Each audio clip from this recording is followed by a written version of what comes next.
Hello friends, welcome my YouTube channel CD RK Saini BEd classes.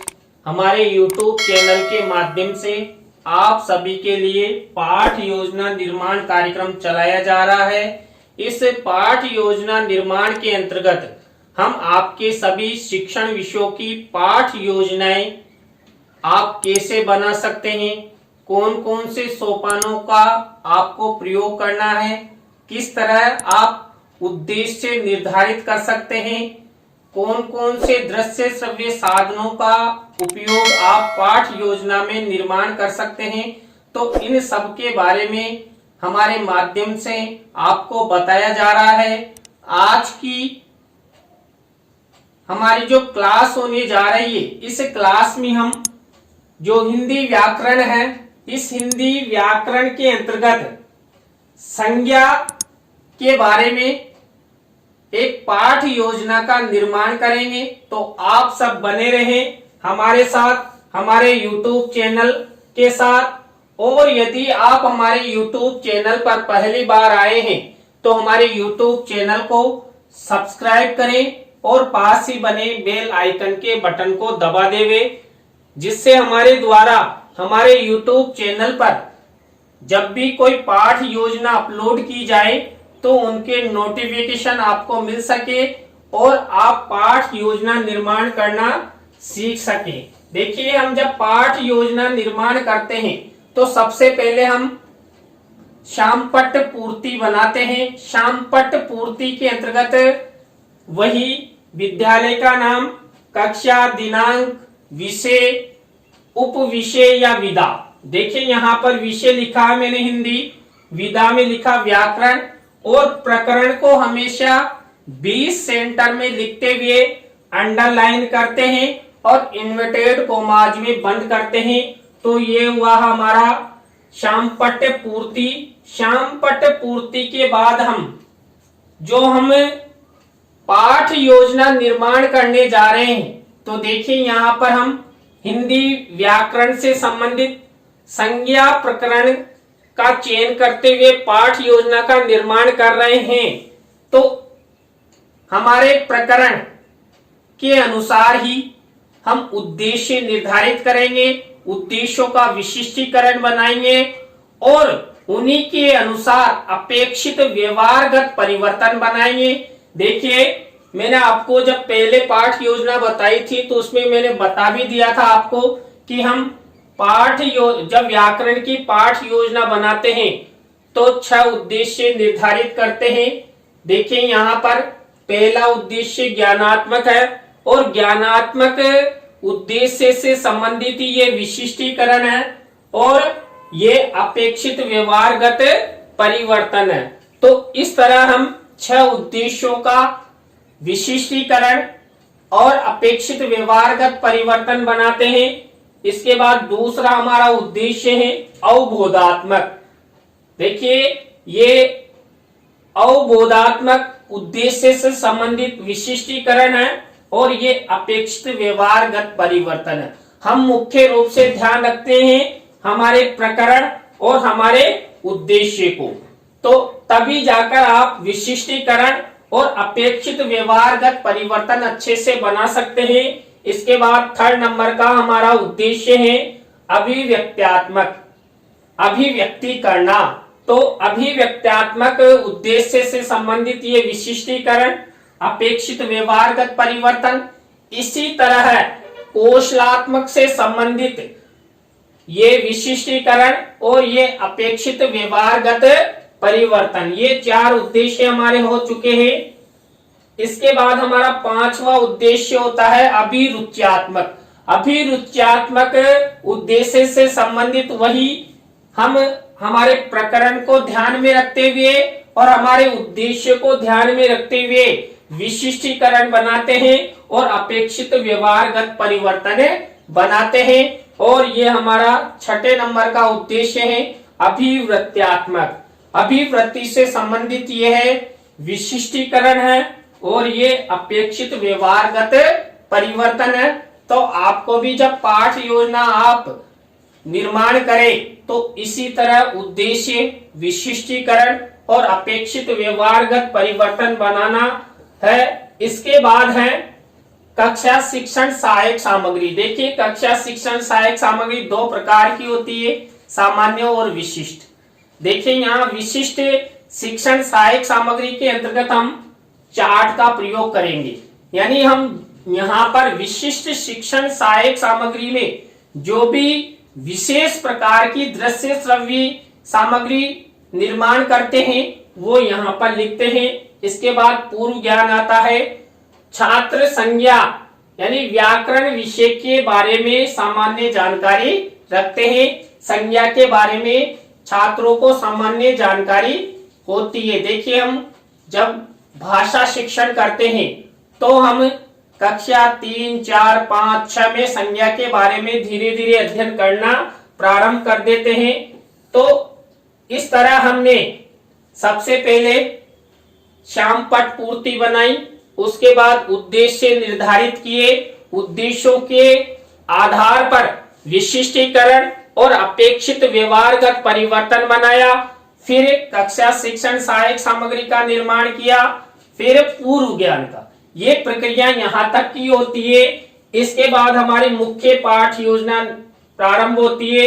हमारी मुख्य पाठ योजना प्रस्तावना के प्रश्नों से शुरू होती है और हमारा प्रथम सोपान भी प्रस्तावना ही होता है।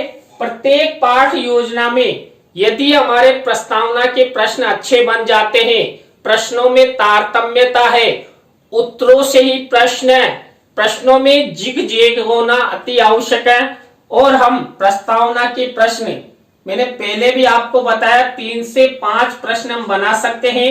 अंतिम प्रश्न हमारा समस्यात्मक होता है। यहाँ पर देखिए मेरे द्वारा 5 प्रश्न बनाए गए हैं। देखिए पहला प्रश्न, हम पढ़ने के लिए कहाँ जाते हैं? विद्यालय में। उसके बाद दूसरा प्रश्न, विद्यालय में हम कहाँ बैठकर पढ़ते हैं? कक्षा कक्ष में। अब कक्षा कक्ष से अगला प्रश्न बना है, हमें कक्षा कक्ष में कौन पढ़ाते हैं? अध्यापक, शिक्षक, मैडम। तो इसी से अगला प्रश्न बना, अध्यापक हिंदी विषय के अंतर्गत हमें क्या क्या पढ़ाते हैं? गद्य, पद्य, व्याकरण आदि से संबंधित विषय पढ़ाते हैं। तो हिंदी व्याकरण के अंतर्गत संज्ञा के बारे में आप क्या क्या जानते हो? ये हमारा 5वां प्रश्न है और ये समस्यात्मक हो गया। तो अंतिम प्रश्न समस्यात्मक होने से छात्रों में आपका जो प्रकरण है उसके प्रति रुचि उत्पन्न हो जाएगी, और रुचि उत्पन्न होने से छात्र इस प्रकरण को पढ़ने के लिए सक्रिय हो जाएंगे, अपना ध्यान कक्षा कक्ष में केंद्रित कर लेंगे। देखिए प्रस्तावना सोपान के बाद हमारा दूसरा सोपान आता है उद्देश्य कथन। देखिए उद्देश्य कथन में हम जो पाठ पढ़ाने जा रहे हैं उसके बारे में छात्र अध्यापक, छात्र अध्यापिका द्वारा कथन किया जाता है। यहाँ पर बच्चों आज हम सब संज्ञा के बारे में विस्तार पूर्वक अध्ययन करेंगे। छात्र छात्रा ध्यान पूर्वक सुनेंगे। ये फॉर्मेट हुआ प्रस्तावना और उद्देश्य कथन तक। प्रस्तावना और उद्देश्य कथन हमारा मुख्य होता है। उसके बाद व्याकरण, जब पाठ योजना बनाते हैं तो उनके कई फॉर्मेट होते हैं। अलग अलग फॉर्मेट में हम अलग अलग, जैसे व्याकरण जो संज्ञा से संबंधित फॉर्मेट अलग होता है, और यदि हम संधि से संबंधित पाठ योजना का निर्माण करते तो उनका थोड़ा बहुत फॉर्मेट में अंतर होता है। लेकिन आपको विशेष ध्यान में रखते हुए पाठ योजना का निर्माण करना है। देखिए अब इसी के अंतर्गत हमें जो हमारा थर्ड सोपान होता है प्रस्तुतिकरण। देखिए प्रस्तुतिकरण के अंतर्गत वही हमें यहाँ पर 3 बिंदु का चयन भी कर सकते हैं, 1 बिंदु का चयन भी कर सकते हैं, 2 का भी कर सकते हैं, कोई दबाव नहीं है। यहाँ पर मैंने पहला प्रस्तुतिकरण में शिक्षण बिंदु लिया संज्ञा की परिभाषा, यानी कि हम प्रस्तुतिकरण के अंतर्गत पहले शिक्षण बिंदु के अंतर्गत हम संज्ञा की परिभाषा के बारे में अध्ययन करेंगे। तो सबसे पहले हम छात्रों के सामने उदाहरण प्रस्तुत करेंगे। देखिए जब भी हम भाषा संबंधी व्याकरण का अध्यापन छात्रों को करवाते हैं तो सबसे पहले हम छात्रों को उदाहरण बताते हैं, उदाहरण के बाद हम नियम या स्पष्टीकरण करते हैं। ये विशेष ध्यान रखना, सबसे पहले हम उदाहरण बताएंगे और अंत में उसका नियम बताएंगे या स्पष्टीकरण करेंगे। देखिए यहाँ पर मैंने श्याम पट पर एक सेंटेंस लिखा है, राम जयपुर जाता है। अब देखिए इसी से संबंधित यहाँ पर प्रश्न है, उपयुक्त वाक्य में रेखांकित शब्द कौन कौन से हैं? देखिए राम भी है, जयपुर भी है, दो शब्द है, उत्तर मिला राम और जयपुर। राम कहाँ जाता है? जयपुर। जयपुर क्या है? एक संज्ञा शब्द है। तो यहाँ पर इस तरह आपको उदाहरण श्याम पट पर लिखकर छात्रों से प्रश्न करना है सबसे पहले। उसके बाद हमें जो हमने पहला शिक्षण बिंदु लिया था संज्ञा की परिभाषा, उसका हम स्पष्टीकरण करते हैं। देखिए पहले हमने उदाहरण बताया, फिर स्पष्टीकरण किया। स्पष्टीकरण के अंतर्गत हम छात्र अध्यापक छात्र अध्यापिका कथन करते हैं। छात्र अध्यापिका छात्र अध्यापक कथन में देखिए ये संज्ञा की परिभाषा दी हुई है, तो संज्ञा की परिभाषा आपको बतानी है। देखिए इधर श्याम पट पर जो संज्ञा की परिभाषा से संबंधित महत्वपूर्ण शब्द है या सेंटेंस है उसको हम श्याम पट पर लिख देते हैं और एक मिनीचर यानी कि चार्ट के ऊपर आप इस तरह का मिनीचर भी बना सकते हैं। किसमें? शिक्षण सहायक सामयिक सामग्री में। देखिए यहाँ पर मैंने किसी वस्तु प्राणी स्थान गुण भाव आदि के नाम को संज्ञा कहते हैं, यानी संज्ञा की परिभाषा शिक्षण सहायक सामग्री में मैंने चार्ट पर लिखी है। ये मिनीचर पे है और ये श्याम पट पर है। ये दो मिनीचर आपको इसी तरह यूज करना है। देखिए यहाँ पर वही छात्र अध्यापक छात्र अध्यापिका कथन में संज्ञा की परिभाषा का वर्णन किया गया है, यानी कुल मिलाकर संज्ञा की परिभाषा का स्पष्टीकरण किया गया है। इसी तरह अब हमारा थर्ड जो हमने प्रस्तुतिकरण के अंतर्गत पहला उदाहरण लिया, फिर स्पष्टीकरण। स्पष्टीकरण की जगह आप नियम भी ले सकते हैं, नियमीकरण भी लिख सकते हैं। और थर्ड हमारा बोध प्रश्न, जो अभी अभी हमने संज्ञा की परिभाषा का अध्ययन किया उसका अभ्यास कार्य बोध प्रश्नों के माध्यम से हमें करना है कि जो अभी हमने पढ़ाया वो छात्रों को याद हुआ कि नहीं हुआ। तो इससे संबंधित प्रश्न किए जाते हैं। हम बोध प्रश्न 3 से 5 प्रश्न ले सकते हैं। देखिए मेरे द्वारा यहाँ पर 3 बोध प्रश्न लिए गए हैं। संज्ञा शब्द में कौन सा उपसर्ग है? सम प्लस सम उपसर्ग। इसके बाद संज्ञा शब्द का क्या अर्थ है? ठीक से ज्ञान कराने वाला। संज्ञा किसे कहते हैं? तो यहाँ पर संज्ञा की परिभाषा पूछ ली गई है। इस तरह आपको हिंदी व्याकरण यानी संज्ञा से संबंधित पाठ योजना का निर्माण करना है। तो ये हमारा पहला शिक्षण बिंदु हो गया। इसके बाद मैंने दूसरा शिक्षण बिंदु लिया है संज्ञा के भेदों के नाम। देखिए जब आपका पाठ यानी कि प्रकरण ज्यादा बड़ा हो तो आप उसे शिक्षण बिंदुओं में डिवाइड कर सकते हैं। अब जरूरी नहीं है कि हम एक शिक्षण बिंदु को एक ही दिन में पढ़ाएं, अर्थात एक ही पाठ योजना में पूरा करें। नहीं, आप यदि प्रकरण बड़ा है तो 2 या 3 पाठ योजना भी बना सकते हैं। तो यहाँ पर संज्ञा का जो टॉपिक है ज्यादा बड़ा नहीं है, लेकिन उसको भी मैंने शिक्षण बिंदुओं में डिवाइड कर दिया है। तो पहला हमने संज्ञा की परिभाषा शिक्षण बिंदु बनाया था प्रस्तुतिकरण के अंतर्गत। दूसरा वही प्रस्तुतिकरण के अंतर्गत संज्ञा के भेदों के नाम। देखिए संज्ञा के भेदों का नाम वो दूसरा प्रकरण है। इसमें वही सबसे पहले हम उदाहरण छात्र प्रस्तुत करेंगे। पहला उदाहरण देखिए, पहला उदाहरण है दिल्ली भारत की राजधानी है। जब हम दूसरा शिक्षण बिंदु प्रारंभ करते हैं तो ये सेंटेंस श्याम पट पर लिख देंगे, दिल्ली भारत की राजधानी, और इससे संबंधित प्रश्न यहाँ पर किए जाएंगे। देखिए उपयुक्त वाक्य में रेखांकित शब्द क्या है? दिल्ली भी है और भारत भी है। उपयुक्त वाक्य में दिल्ली और भारत में संज्ञा का क्या बोध हो रहा है? यानी कि इसमें क्या बोध हो रहा है, एक तो देखिए स्थान का बोध हो रहा है दिल्ली का, और एक देश का भी बोध हो रहा है। इसके बाद संज्ञा के कितने भेद होते हैं, छात्रों ने उत्तर दिया संज्ञा के 3 भेद होते हैं। देखिए संज्ञा के 3 भेद, अब वही हमारा स्पष्टीकरण या नियमीकरण चलेगा। यहाँ पर देखिए संज्ञा के भेदों से संबंधित स्पष्टीकरण है, छात्र अध्यापक कथन है। तो देखिए वही संज्ञा के 3 भेद है, जातिवाचक संज्ञा, व्यक्तिवाचक संज्ञा, भाववाचक संज्ञा। अब द्रव्यवाचक और समूहवाचक संज्ञा शब्दों को जातिवाचक संज्ञा शब्द ही माना गया है, यानी कि जो कई जगह आपको द्रव्यवाचक और समूहवाचक संज्ञा भी दिखाई देगी, तो इनको हम जातिवाचक संज्ञा में ही मानते हैं। ये इसका छात्र छात्रा क्रिया, श्यामपट्ट कार्य और शिक्षण सहायक सामग्री। वही देखिए हिंदी भाषा में संज्ञा के 3 भेदों के नाम लिख दिए हैं, तो आपको भी इसी तरह शिक्षण सहायक सामग्री में मिनिएचर का निर्माण करना है। ये श्यामपट्ट मिनिएचर है और ये शिक्षण सहायक सामग्री का मिनिएचर है। इसके बाद अब आपको पता चल गया होगा अगला शिक्षण बिंदु वही बोध प्रश्न, और वही हम 3 से 5 बोध प्रश्न पूछते हैं।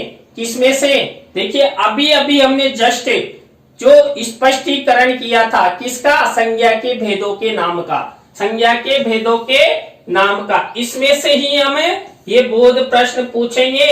तो 3 से 5 बोध प्रश्न यहाँ पर आप बना सकते हैं। देखिए 3 बोध प्रश्न मेरे द्वारा बनाए गए हैं।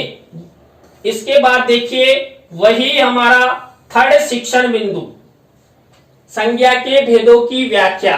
देखिए सबसे पहले हमने संज्ञा की परिभाषा, संज्ञा के भेदों के नाम, और 3rd संज्ञा के भेदों की व्याख्या। देखिए संज्ञा के भेदों की व्याख्या में वही यह उदाहरण प्रस्तुत किया गया है, दीपू बहुत सुंदर लड़की है। देखिए अब यहाँ पर इस सेंटेंस से ये प्रश्न पूछे गए हैं। वही मैंने आपको बताया कि 3 से 5 प्रश्न आप पूछ सकते हैं। 3 प्रश्न मेरे यहाँ पूछे हैं, तो इस तरह आप उदाहरण लेंगे, उदाहरण के बाद वही हमारा नियमीकरण या स्पष्टीकरण चलेगा। देखिए यहाँ पर वही छात्र अध्यापिका कथन है, किसमें, स्पष्टीकरण में, स्पष्टीकरण या नियमीकरण में। ये पूरा जातिवाचक संज्ञा के बारे में और जातिवाचक संज्ञा के उदाहरण बताए गए हैं, व्यक्तिवाचक संज्ञा और व्यक्तिवाचक संज्ञा के उदाहरण बताए गए हैं, भाववाचक संज्ञा और भाववाचक संज्ञा के उदाहरण बताए गए हैं। यानी कि संज्ञा के भेदों की व्याख्या यहाँ पर की गई है। अब इसमें से जो मुख्य, देखिए ये व्याख्यान कौशल के रूप में मौखिक रूप से छात्र अध्यापक क्या द्वारा मौखिक रूप से व्याख्यान किया जाएगा। ये छात्र छात्रा क्रिया है। अब ये मुख्य बिंदुओं को हम क्या करते हैं, श्यामपट्ट पर लिख देते हैं। एक बिंदु लिखा और उसका स्पष्टीकरण छात्र अध्यापिका करेंगे। दूसरा शिक्षण बिंदु लिख दिया, फिर उसका स्पष्टीकरण या नियमीकरण छात्रों को बताएंगे। इस तरह तीनों शिक्षण बिंदु यानी कि तीनों बिंदुओं का हम यहाँ पर स्पष्टीकरण करेंगे। तो यहाँ पर आपको ब्लैक शीट का मिनिएचर लगाना है और वही रंगीन चार्ट पर देखिए यहाँ पर मैंने तीनों जो संज्ञा के भेद है तो उनकी परिभाषाओं सहित यहाँ पर मिनिएचर लगाया है। किसमें, शिक्षण सहायक सामग्री में। तो आपको भी इसी तरह यूज करना है। इसके बाद अब बताइए क्या होगा। देखिए उदाहरण के बाद स्पष्टीकरण या नियमीकरण, और नियमीकरण के बाद इसी में से हमें क्या करेंगे, बोध प्रश्न पूछेंगे। कितने, 3 से 5। देखिए यहाँ पर 3 बोध प्रश्न मेरे द्वारा बनाए गए हैं। आपको भी इसी तरह प्रश्न बनाना है। बोध प्रश्न छात्र अध्यापिका द्वारा पूछे जाते हैं और छात्रों द्वारा उत्तर दिए जाते हैं। तो ये हमने 3 शिक्षण बिंदु पढ़े हैं। किसमें, संज्ञा के बारे में। सबसे पहले संज्ञा की परिभाषा, संज्ञा की परिभाषा के बाद संज्ञा के भेदों के नाम, और 3rd संज्ञा के भेदों की व्याख्या। आप भी किसी भी व्याकरण विषय को डिवाइड करके शिक्षण बिंदुओं में के द्वारा प्रस्तुतिकरण के अंतर्गत पढ़ सकते हैं। देखिए प्रस्तुतिकरण के अंतर्गत यहाँ पर मैंने 3 शिक्षण बिंदु लिए। जरूरी नहीं कि आप 3 शिक्षण बिंदु ले। अगर आपका व्याकरण से संबंधित टॉपिक छोटा है तो आप 1 या 2 भी ले सकते हैं, और अधिक और बड़ा है तो 4 भी ले सकते हैं। तो मैंने यहाँ पर 3 लिए थे। संज्ञा की परिभाषा, संज्ञा के भेदों के नाम और संज्ञा के भेदों की व्याख्या। जो आपका समथिंग कालांश है उसमें पूरा हो जाता है। और यदि टॉपिक और ज्यादा बड़ा हो, जैसे समाज से संबंधित है, तो उसको आप 2 या 3 या 4 दिन में अलग अलग पाठ योजनाओं में निर्माण कर आप छात्रों को समझा सकते हैं। ये नहीं पूरे ही समास एक दिन में बता दिए, पूरे ही रस एक दिन में बता दिए, नहीं।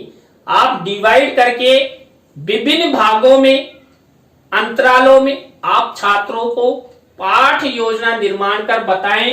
तो देखिए ये 3 शिक्षण बिंदु, इसके बाद वही अभ्यास कार्य जो हमने अभी प्रस्तुतिकरण के अंतर्गत 3 शिक्षण बिंदु पढ़े, उन तीनों शिक्षण बिंदुओं के जो बोध प्रश्न है, उन बोध प्रश्नों को पुनः आवृत्ति के रूप में यहाँ पर अभ्यास कार्य होता है व्याकरण के अंतर्गत। तो यह 3 से 5 प्रश्न आपको अभ्यास कार्य में बनाने हैं। अभ्यास कार्य के बाद मूल्यांकन प्रश्न। मूल्यांकन प्रश्नों के बारे में तो मैंने प्रत्येक पाठ योजना में आपको बताया है। प्रत्येक पाठ योजना में आप मूल्यांकन प्रश्न बनाते हैं, और मूल्यांकन प्रश्नों में वही सही विकल्प वाले, रिक्त स्थानों वाले और अति लघुत्रात्मक प्रश्न बना सकते हैं। प्रत्येक विकल्प में 2-2 मैंने प्रश्न बनाए हैं, तो इस तरह 6 प्रश्न बनाए हैं। और देखिए आपको भी इसी तरह ब्लैक शीट का निर्माण करते हुए मिनिएचर के रूप में सिल्वर कलर के पेन से आपको ये प्रश्न लिखने हैं। और देखिए जब आपका फाइनल लेसन होता है, फाइनल लेसन में ये पूरे मूल्यांकन प्रश्न लपेट श्याम पलक पर लिखे जाते हैं। तो इस तरह ये हमारा 5वां शिक्षण बिंदु और 6ठा शिक्षण बिंदु है गृह कार्य। गृह कार्य में एक बड़ा प्रश्न देते हैं, 2 भी दे सकते हैं। यहाँ पर मैंने एक प्रश्न लिखा है, संज्ञा की परिभाषा एवं उसके तीनों भेदों का वर्णन कीजिए। तो ये बड़ा प्रश्न हो गया। ये वही श्याम पट पर लिखकर गृह कार्य छात्र अध्यापिका द्वारा दिया जाता है। तो आपको भी इसी फॉर्मेट का उपयोग करना है। तो ये हमारी आज की जो पाठ योजना है संज्ञा हिंदी व्याकरण के अंतर्गत हमने अध्ययन की, पाठ योजना का निर्माण किया। देखिए आपको आज की पाठ योजना की क्लास कैसी लगी, कमेंट्स में हमें जरूर बताएं। नई पाठ योजना के साथ हम आपसे फिर मिलेंगे CDRK Saini B.Ed classes YouTube channel पर। तो राम राम सा, बाय।